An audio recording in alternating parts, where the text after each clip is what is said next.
రెండే table spoon mustard oil తోటి మనం కుండ మటన్ బిర్యానీ ఎట్లా చేసుకోవాలో చూపిస్తా చూడురిగా. ఫస్ట్ అయితే మనం కుండలో మస్టర్డ్ ఆయిల్ వేసుకొని పసుపు ఉప్పు వేసుకొని మంచిగా మగ్గబెట్టుకోవాలి.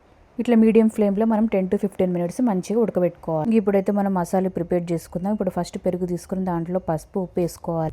ఇప్పుడు బిర్యానీ మసాలాలు అన్నీ వేసుకొని ఇట్లా కచ్చపచ్చగా మంచిగా దంచుకొని అందులో కలుపుకోవాలి.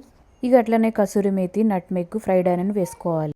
ఇక్కడ వెరీ ఇంపార్టెంట్ టిప్ ఏంటంటే ఫ్రైడ్ ఆనియన్ మాత్రం మనం అస్సలు ఇప్పుడైతే మనం స్పైసీ లెవెల్ తగ్గట్టుగా పచ్చిమిర్చి, పుదీనా, కొత్తిమీరను మంచిగా గ్రైండ్ చేసుకొని ఈ పేస్ట్ని ఇందులో కలుపుకోవాలి.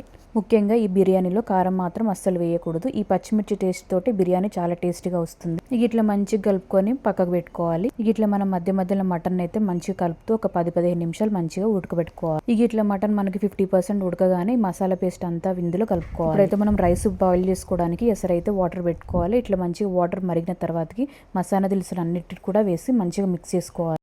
ఇట్లా వాటర్ బాయిల్ వచ్చిన తర్వాతకి మనం మంచిగా నానబెట్టుకున్న బాస్మతి బియ్యాన్ని యాడ్ చేసుకోవాలి. ఈ వాటర్లో మనం మసాలా దినుసులు, కొద్దిగా నెయ్యి, సాజీ వేసుకోవాలి. ఇప్పుడు నానబెట్టుకున్న బియ్యాన్ని వేసేసుకొని ఒక 70% వరకు కుక్ చేసుకోవాలి. 70% అంటే మనం రైస్ని ఇట్లా బ్రేక్ చేస్తే హార్డ్గా బ్రేక్. ఇప్పుడు మనం మ్యారినేట్ చేసుకునే మటన్లో ఎసరు నీళ్ళని మిక్స్ చేసుకోవాలి. ఇట్లా వాటర్ని వేసుకోవడం వల్ల మనకు మటన్ కింద మాడకుండా మంచిగా కుక్ అవుతుంది.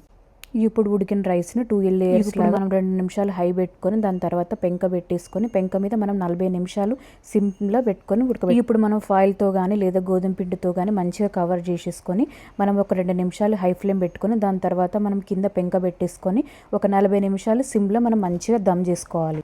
ఇంత పెద్ద ప్రాసెస్ అనుకోకరి. మనం ఇంత పెద్ద ప్రాసెస్ చేసినా మనం లాస్ట్లో మనం కుండ మటన్ బిర్యానీ టేస్ట్ చేస్తాం చూడ్రి. అప్పుడు ఆ టేస్ట్ తోటి మనం చేసిన పని మొత్తం ఎగిరిపోతుంది.